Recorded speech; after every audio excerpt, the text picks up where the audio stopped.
تین دعائیں ایسی ہیں جن کو پڑھنا اپنی زندگی کا معمول بنائے.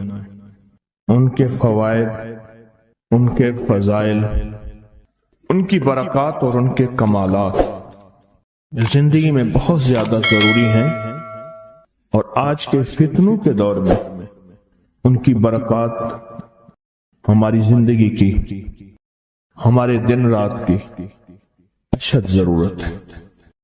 حدیث میں آتا ہے جو شخص نماز فجر کے بعد 3 مرتبہ سبحان اللہ العظیم و بحمدہ پڑھیں، سبحان اللہ العظیم و بحمدہ، سبحان اللہ العظیم و بحمدہ، سبحان اللہ العظیم و بحمدہ، جو پڑھے گا وہ 3 بیماریوں سے محفوظ رہے گا.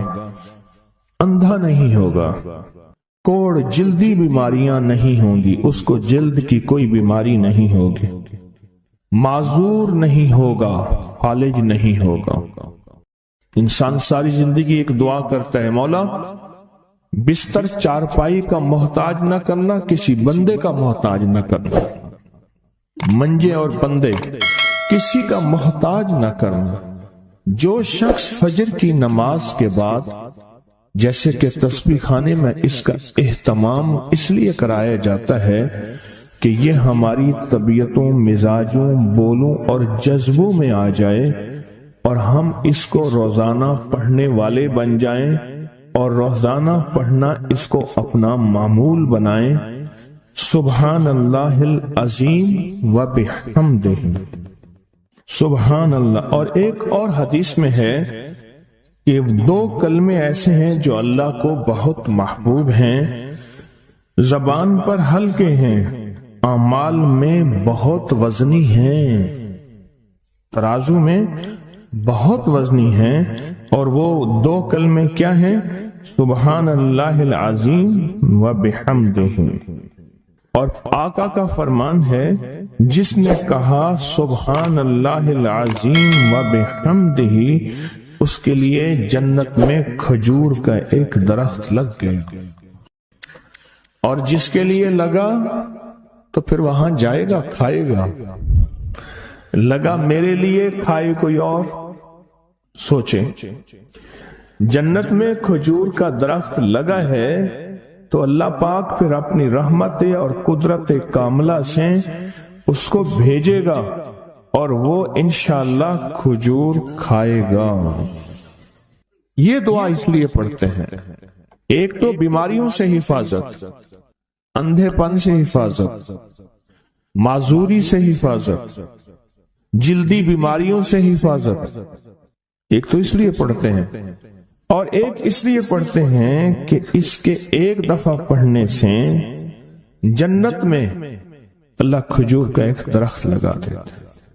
اور سنیں، رسول اللہ صلی اللہ تعالی علیہ وسلم نے فرمایا، جو شخص بھی سبحان اللہ العظیم و بحمدہ ایک دن میں 100 مرتبہ پڑھتا ہے تو اللہ اس کے گناہ مٹا دیتے ہیں، چاہے گناہ سمندر کی جھاگ کے برابر کیوں نہ ہو. ایک تسبیح جو شخص پڑھتا ہے. رسول اللہ صلی اللہ تعالی علیہ وسلم ایک مرتبہ صحابہ سے فرمایا، آپ نے فرمایا کہ سبحان اللہ العظیم و بحمدہ 100 مرتبہ پڑھو، جس نے 1 مرتبہ پڑھا اس کے لیے 10 نیکیاں لکھی جائیں گی، جس نے 10 مرتبہ پڑھا اس کے لیے 100 نیکیاں لکھی جائیں گی، اور جس نے 100 مرتبہ پڑھا اس کے لیے 1000 نیکیاں لکھی جائیں گی. اور جو زیادہ پڑھے گا اللہ رب العزت اسے زیادہ عطا فرمائیں گے، اور جو اللہ سے بخشش طلب کرے گا تو اللہ ضرور اس کو بخشش عطا فرمائیں گے اور اللہ اس کو بخش دیں گے. ایسی طاقتور دعا ہم روزانہ رمضان میں بھی اور رمضان کے بعد بھی. تو کون سی دعا پڑھنی آج کے بعد؟ سبحان اللہ العظیم و بحمدہ. کیا پڑھنا؟ یہ دعا روزانہ کو اپنے معمولات میں، اپنی تسبیحات میں، اپنے معمولات میں، اپنی عادت اور عبادت میں شامل کر لیں. تو انشاءاللہ فائدہ، نفع اور بہت زیادہ۔ ایک اور دعا ہم پڑھتے ہیں، اللہم اجرنا من النار۔ اچھا، اپنی ذات کے لیے اکیلے پڑھیں تو اللہم اجرنی من النار، اگر مجمع کے لیے اکٹھا پڑھیں تو اللہم اجرنا من النار۔ فرمایا حدیث میں ہے کہ جس شخص آپ ایک دفعہ فجر کی نماز سے فارغ ہوں تو کسی سے بات کرنے سے قبل اللہم اجرنا من النار، اے اللہ مجھے آگ سے بچا لے، پڑھ لیں، تو فرمایا اگر اس دن اس کو موت آ گئی تو اللہ اس کو آگ سے بچائے گا۔ اور جو مغرب کی نماز کے بعد پڑھے گا، مغرب کی نماز کے بعد، تو اللہ پاک اگر اس کو موت آ گئی تو اسی رات اس کو اللہ پاک آگ سے بچائیں گے، آگ سے۔ اور حدیث میں آتا ہے جب تم فجر کی نماز پڑھو، فارغ ہو جاؤ، تو یہ دعا 7 مرتبہ پڑھو۔ کون سی دعا؟ اللہم اجرنا من النار، اللہم اجرنا من النار، اللہم اجرنا من النار، اللہم اجرنا من النار، اللہم اجرنا من النار، اللہم اجرنا من النار، اللہم اجرنا من النار، اللہم اجرنا من النار، اللہم اجرنا۔ یہ دعا بخار کا بہت زبردست علاج ہے، جس کو بخار نہ چھوڑتا ہو۔ یہ دعا ہائی بلڈ پریشر کا زبردست علاج ہے۔ یہ دعا غصے کا علاج ہے۔ یہ دعا جس کے اندر وسوسے بہت زیادہ آتے ہوں، منفی وسوسے بہت زیادہ آتے ہوں، جو نیکی سے ہٹاتے ہوں، اس کا علاج ہے۔ اللہم اجرنا من النار، یہ بہت طاقتور علاج ہے۔ جس کا بلڈ پریشر ہائی رہتا ہو، جو بہت زیادہ ہر وقت غصے میں رہتا ہو، جس کا جسم بہت گرم رہتا ہو، جیسے رات ایک صاحب کہنے لگے کہ مجھے گرمی میں سے خوف آتا ہے، سردی میں مجھے راحت ملتی ہے، اس کے لیے بہت فائدہ مند ہے، بیماریوں کے لیے بہت فائدہ مند ہے۔ ایک عمل ہے بہت طاقتور اور بہت زبردست عمل ہے، اور پوری دنیا کو اس عمل سے بہت فائدہ پہنچا ہے کہ 2 رکعت نماز نفل پڑھ کے 3 بار سورۃ یاسین پڑھے، اور جو اللہ سے مانگے اللہ عطا کرتا ہے۔ سوچیں، ساری دنیا کی نوافل جتنی بھی ہیں، ایک فرض تو فرض کے سجدے کا مقابلہ نہیں کر سکتے۔ ساری دنیا کی نوافل فرض تو فرض ایک سجدے کا مقابلہ نہیں کر سکتے۔ فرض نماز پڑھی، اور فرض نماز پڑھنے کے بعد سورۃ یاسین 3 بار نہیں پڑھی، سینکڑوں بار پڑھی۔ پھر آپ نے نہیں پڑھی، اس وقت آن لائن پوری دنیا میں کتنے بے شمار لوگ ہیں جو تسبیح خانے کے ان اوقات کے مطابق انہوں نے اپنے آپ کو فارغ کیا ہے، خالی کیا ہے، اور سورۃ یاسین لے کر بیٹھے ہیں۔ انہوں نے بھی پڑھی 3 بار سورۃ یاسین، آپ نے بھی پڑھی، اور آپ کے علاوہ پوری دنیا کے کتنے بے شمار لوگوں نے پڑھی۔ کسی نے درد سے، کسی نے غم سے، کسی نے جذبے سے، کسی نے آنسو بہاتے ہوئے، کسی نے اللہ سے باتیں کرتے ہوئے، کسی نے درد اور وجدان کی کیفیت سے۔ یہ لمحہ قبولیت کا ہے، یہ لمحہ قبولیت کا ہے، اور اس لمحے دعائیں قبول ہوتی ہیں، فریادیں پوری ہوتی ہیں، آسیں امیدیں بر آتی ہیں۔ یہ بہت قبولیت کا لمحہ ہے، اور یہ بہت مقبولیت کا لمحہ ہے۔ اس عمل کے بعد سورۃ یاسین پڑھی جائے۔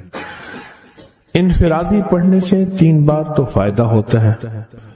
جس کو بھی میں نے یہ عمل بتایا، جس کو بھی میں نے یہ عمل بتایا، اس کو بہت فائدہ ہوا، اس کو بہت نفع ہوا۔ سوچیں، اجتماعی بیٹھ کے جب پڑھیں گے اس کا کتنا فائدہ ہوگا، اور اس فائدے پہ یقین ہو، یقین ہو کہ جو کچھ ہوا ہے یہ فائدہ 100% ہے، اس میں کوئی شک نہیں ہے، اس پہ 100% یقین ہو۔ اس پہ 100% یقین. عمل ہوا اور عمل پہ یقین نہ ہوا، عمل کی تاثیر ختم ہو جاتی ہے.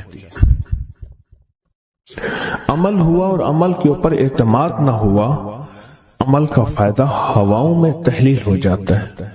اور عمل کیا اور اس پہ شک ہوا، وہ شک عمل کی طاقت کو ختم کر دیتا ہے. اس پہ 100% یقین ہو. اتنے سارے لوگوں نے بیٹھ کے پڑھا اور یقین سے پڑھا. اور ایک بات اور ہے، اگر آپ سورۃ یاسین پوری نہیں پڑھ سکے، سورۃ یاسین بعض اوقات بعض بندے اٹک اٹک کے پڑھتے ہیں اور دعا کا وقت ہو گیا، آپ چاہے بعد میں اس کو پوری کریں لیکن پوری ضرور کریں. میری طرف دیکھتے رہیں، پورا کریں لیکن اس سورت کو پورا ضرور کریں. اللہ نے یہ موقع دیا ہے رمضان کا. آج پہلا روزہ ہے اور پہلی سحری ہے، اور پہلے روزے اور پہلی سحری میں اتنا طاقتور عمل کیا ہے. اب سوچنا یہ ہے کہ اتنے طاقتور عمل میں نے دعا کون سی مانگنی. ایک تو پہلے یقین ہے انشاءاللہ کہ میری دعائیں قبول ہیں. اچھا، قبولیت کی وجہ سحری کا وقت، تہجد کا وقت. ایک دوسرا قبولیت کی وجہ ایک مجمع کا اللہ کے لیے جمع ہو جانا. فرمایا جہم 40 پردیسی 40 مسافر صرف اللہ کی رضا کے لیے جمع ہو کے دعا مانگے، اللہ ان کی دعاؤں کو رد نہیں کرتا. آپ میں سے تو 90% مجمع تو پردیشیوں کا ہے، 90% مجمع. اور قبولیت کی تیسری وجہ یہ ہے کہ آپ نے فرض نماز پڑھی اور فرمایا فرض نماز کے بعد دعائیں قبول ہوتی ہیں. فرض نماز کے بعد دعائیں قبول ہوتی ہیں. اب قبولیت کی پہلی وجہ کیا ہے؟ سحری کا وقت. سحری کا وقت، فجر سے پہلے کا وقت دعائیں قبول ہوتی ہیں. دوسری وجہ فجر کا وقت، فرض نماز کے بعد دعائیں قبول ہوتی ہیں. اور تیسری وجہ مسافروں کا مجمع. اور چوتھی وجہ رمضان کے اللہ جل شانہ نے فرشتوں کو حکم فرمایا، فرشتوں ساری عبادات چھوڑ دو اور میرے روزے داروں کی دعاؤں پہ آمین کہو. ساری عبادات چھوڑ دو اور میرے روزے داروں کی دعاؤں پہ آمین کہو. ایک چوتھی وجہ ہو گئی کہ فرشتوں نے آپ کی دعاؤں پہ آمین کہا. اور پانچویں وجہ مل کے سورۃ یاسین پڑھنا. مل کے سورۃ یاسین. فرمایا سورۃ یاسین ہر تنگی سے نکالتی ہے، ہر مشکل سے نکالتی ہے، ہر ناکامی کا علاج ہے، ہر پریشانی کا علاج ہے اور ہر ناممکن کا علاج ہے. اور فرمایا سورۃ یاسین مردوں کو بھی نفع دیتی ہے اور زندوں کو بھی نفع دیتی ہے. سورۃ یاسین جو نزع کی سکرات کی حالت میں ہو اس کو بھی نفع دیتی ہے. اور سورۃ یاسین اس بندے کی جو کسی تکلیف کی نزع میں، قرضے کی نزع میں اور بیماری کی سکرات میں ہو اس کو بھی نفع دیتی ہے. قبولیت کے اوقات، قبولیت کے لمحات، اور اس میں بیٹھ کے اللہ سے مانگنا. اب مانگنا کیا ہے؟ یہ تو یقین ہو گیا کہ انشاءاللہ ہماری آج کی یہ محفل، آج کا یہ بیٹھنا، آج کا یہ پڑھنا اور آج کا اللہ کی بارگاہ میں یہ حاضری دینا 100% انشاءاللہ قبول ہے. کوئی شک تو نہیں؟ کیوں اللہ والے میری طرف دیکھیں، سونے کی حالت یہ ختم کریں. یقین کامل ہے، پھر مانگیں کیا؟ سوچنا. جب سخاوت کی سخی کی سخاوت موجوں پہ ہو، عروج پہ ہو، پھر مانگیں کیا؟ یہ سب سے اہم چیز ہے. تو وہ چیز مانگیں جو اللہ کے خزانے میں سب سے قیمتی ہے، وہ ہے ایمان. سب سے قیمتی، اور وہ سب کو نہیں دیتا. مال سب کو دیتا ہے، اپنے نہ ماننے والوں کو بھی اور اپنے ماننے والوں کو بھی.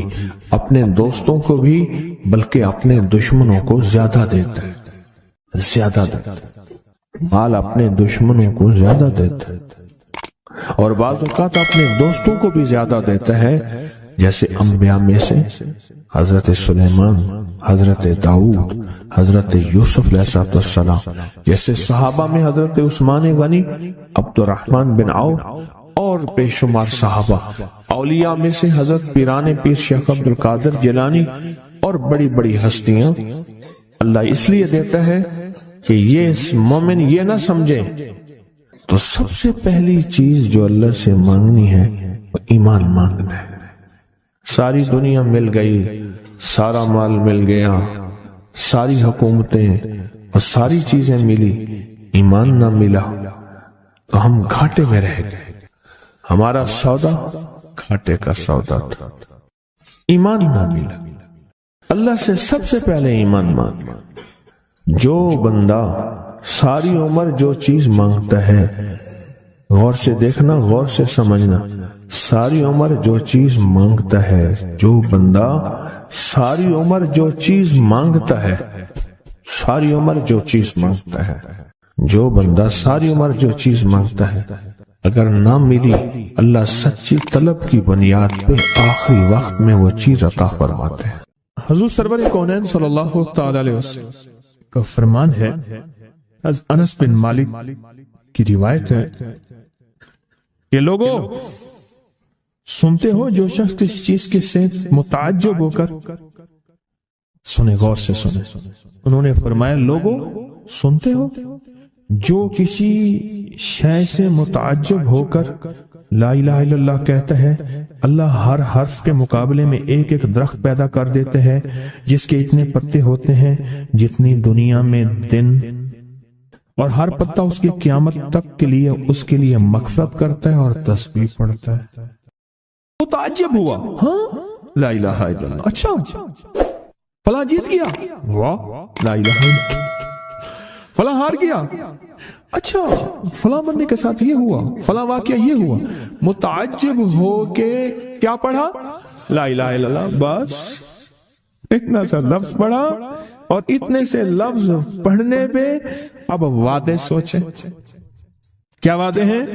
میں کہ اللہ ہر حرف کے بدلے میں، اب لا الہ الا اللہ، اب اس کے جتنے حرف ہیں آپ گن لیں، ہر حرف کے بدلے میں اللہ کیا کرتا ہے؟ ایک درخت پیدا کرتا ہے، اور اس کے پتے کتنے ہیں؟ تو معلوم ہوا کہ درخت کتنا بڑا ہے، بڑا ہوگا تو اتنے پتے ہوں گے، جتنے پتے جتنے دنیا میں دن۔ جب سے یہ دنیا بنی ہے کتنے دن ہوں گے؟ سال میں 365 دن ہے۔ دنیا بنے کو کتنے لاکھ سال کہتے ہیں؟ کوئی 5 کہتا ہے لاکھ سال، کوئی 6 سال کہتا ہے، کوئی لاکھ، پتہ نہیں کتنے لاکھ اندازے ہیں۔ اتنے دن ہیں، خربوں سے خربوں نیکیاں، خربوں سے خربوں نیکیاں اسی وقت بیٹھ کے یوں سمولی، 1 منٹ میں جتنے دنیا میں دن ہیں۔ اور پھر وہ درخت، آگے سنیں، وہ درخت اس کے لیے قیامت تک مغفرت چاہتا ہے، اور وہ تسبیح پڑھتا ہے، اور اس تسبیح کا سارا ثواب اسی کو جاتا ہے۔ ایک بابا جی تھے، ان کی قوم عالیوان قوم ہے، عالیوان کہتے تھے، نام یاد نہیں۔ میں نے بابا جی سے پوچھا، میں کہ بابا جی کاروبار؟ آکے جھانبا، یہ ایک مخصوص لفظ ہے ان کا۔ میں نے کہا آپ کیا کاروبار کرتے ہیں؟ آکے جھانبا مارتا ہوں۔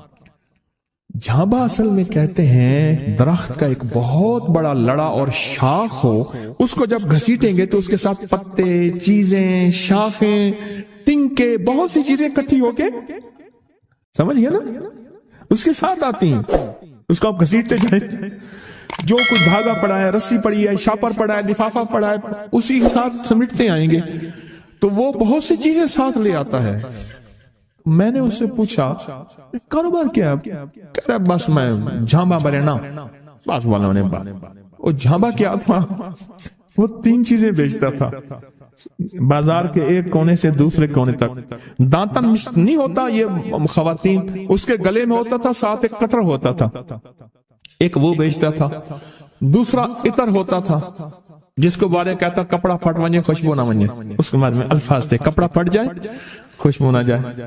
تیسرا کوئی سرما تھا، وہ بیچتا تھا شہر کے دروازے ایک بازار کے چلتے پھرتے ایسے، اس کو وہ جھامبا کہتا تھا، وہ کہتا تھا وہ تھوڑی دیر کام کرتا ہوں روزی بن جاتی ہے، میں آتا ہوں۔ یہ ایک دفعہ جو کلمہ پڑھا اس پہ اتنا بڑا جھامبا لگا، متعجب ہو کر تعجب میں آ کے ایسی تعجب، اچھا لا الہ الا اللہ۔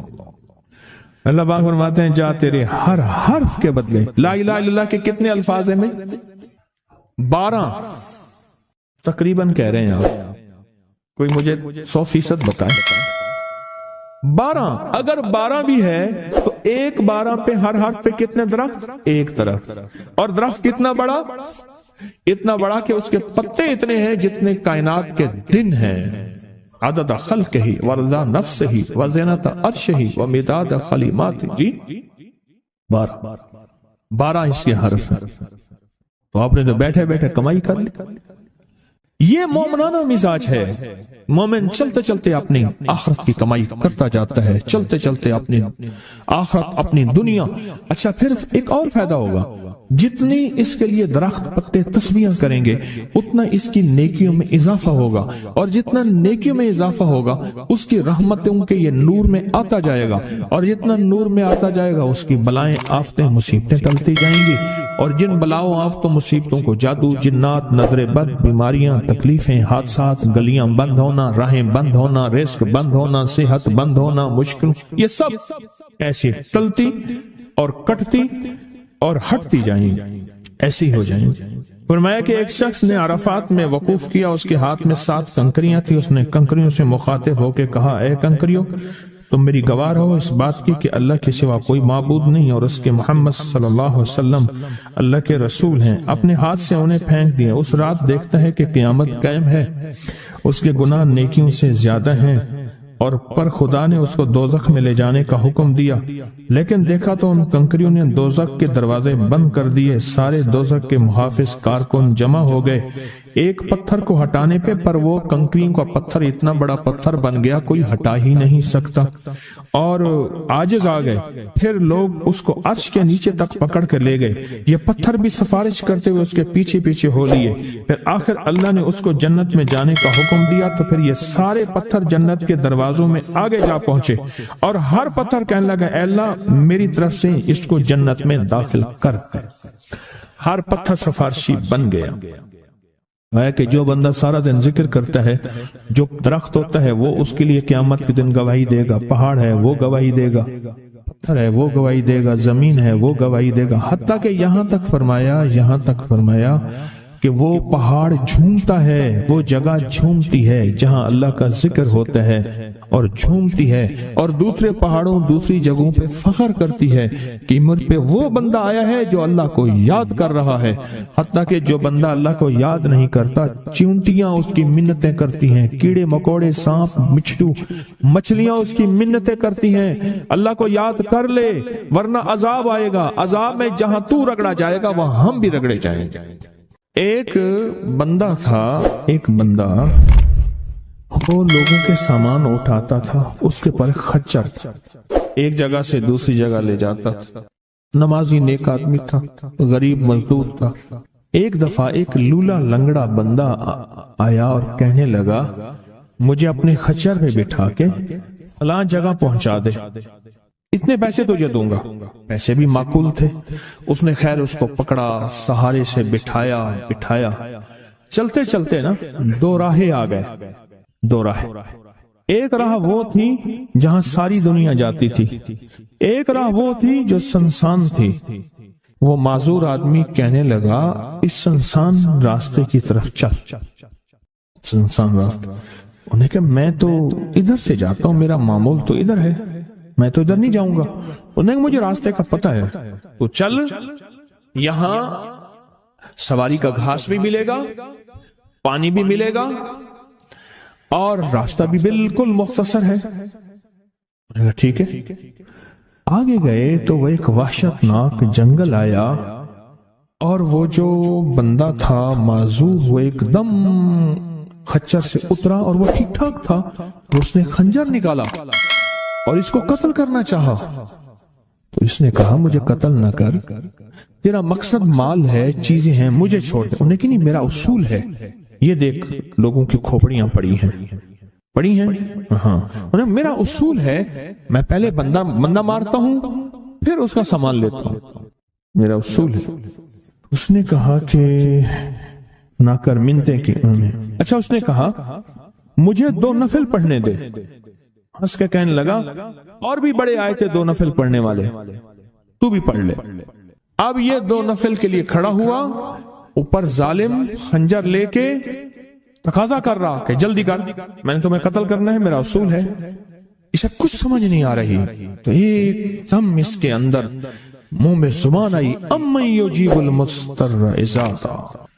ایک دم یہ آیت آئی، کون ہے جو بے چین دلوں کی دعاؤں کو سننے والا ہے؟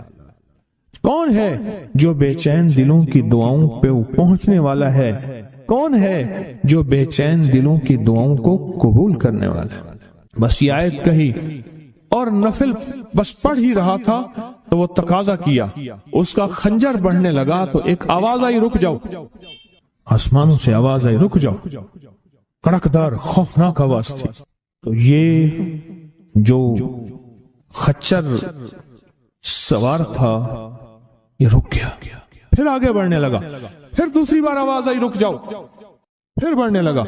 ایک گھوڑدار آیا، ایک گھوڑ سوار آیا، اس کے ہاتھ میں ایک غرض تھا، اس نے اٹھا کے اس کو مارا، اس ظالم اور قاتل کو، اور وہ گرا، اور جہاں وہ گرا تو وہاں آگ کے شعلے۔ اور وہ جب جانے لگا یہ کہنے لگا اب کون ہے؟ کہا میں اس آیت کا غلام ہوں، موکل ہوں، موکلات، اس آیت کا غلام ہوں، موکل ہوں۔ جب اس نے پہلی دفعہ یعنی میں فرشتہ ہوں، پہلی دفعہ اس نے تقاضا کیا، میں 7ویں آسمان پہ تھا، میں نے وہیں سے آواز دی رک جا۔ جب دوسری دفعہ اس نے تقاضا کیا، میں پہلے آسمان پہ تھا، میں نے وہیں تقاضا کیا رک جا۔ بس اس کے بعد پھر میں نے آپ کے اس کو مار دیا اور اس کو ختم کر دیا۔ اب بتائیں کہ ہم فرشتوں کو اپنی مدد کے لیے کیسے بلائیں؟ تاریخ بھری ہوئی ہے انسانیت کی، تاریخ بھری ہوئی ہے کہ فرشتوں نے انسانوں کی مدد کیسے کی اور ہر پل ہماری کیسے کر رہے ہیں۔ اگر حدیث میں آتا ہے، میرے آقا کا فرمان کا مفہوم ہے، اگر اللہ فرشتوں کو تمہاری حفاظت اور مدد کے لیے نہ بھیجتا تو اتنی بلائیں ہیں، اتنی بلائیں جو زمین پہ اور زمین کے خلاؤں میں اور زمین کے نیچے موجود ہیں، یہ تمہیں ٹکڑے ٹکڑے کر دیں، ریزہ ریزہ کر دیں، تہس نہس کر دیں۔ اتنی تو ہیں، اللہ فرشتوں کی حفاظت اللہ نے لگائی ہوئی ہے۔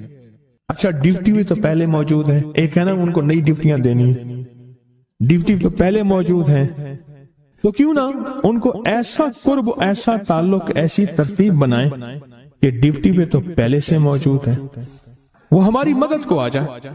اللہ نے لگایا ہی ہماری مدد کو ہے فرشتوں۔ اچھا چلو ہماری مدد اور بتاؤ، ایک اور مدد پہ اللہ، ابھی فرشتے فارغ ہونے والے ہیں تھوڑے دنوں کے بعد، اللہ کہے گا روزے دار کے لیے سارے فارغ ہو جاؤ۔ اب بتاؤ میرے روزے دار کے لیے فرشتوں سارے فارغ ہو جاؤ، کیوں؟ قیامت کی صبح سے لے کر جب تک کائنات بنی ہے قیامت تک فرشتہ کوئی رکوع میں ہے تو رکوع میں ہے، سجدے میں ہے کوئی تو سجدے میں ہے، قیام میں ہے تو کوئی قیام میں ہے، تسبیح میں ہے تو تسبیح میں ہے، کلمے میں ہے تو کلمے میں ہے، فرشتے لگے ہوئے ہیں۔ اللہ سارے فرشتوں کو فارغ کر کے کہتے ہیں فرشتے فارغ ہو جاؤ۔ یا اللہ کیا کریں؟ میرے روزے دار کی دعاؤں پہ آمین کہو۔ فرشتوں کو اللہ نے فارغ کر دیا، خدمت میں تو ویسے لگے ہوئے ہیں، خدمت میں۔ آج ایک کال پہ مضمون کھلا ہے مجھ پہ، آج کی کال آئی ہے، پتہ نہیں کسی ملک سے آئی ہے، اور انہوں نے کہا کہ آپ کے درس میں میں نے سنا تھا، اور جب بھی مشکل ہوتی ہے فرشتوں کو پڑھ کے ہدیہ کر تو میرے کام ہو جاتے ہیں۔ وہاں سے میرا پھر ڈیٹا آنا شروع ہو گیا، ایک کال کی وجہ سے آج کال آئی ہے، ایک کال آئی ہے آج۔ فرشتوں کو تو اللہ نے ویسے فارغ کر دیا، اور ان قریب یہ روزے داروں کے لیے رمضان آ رہا، ہفتے 10 دن میں، اور دیکھیں پھر فرشتے بالکل فارغ اور خوش قسمت روزے دار، اور اللہ پاک فرمائے گا فرشتے یا اللہ کیا کریں، اور فرشتے ان روزے داروں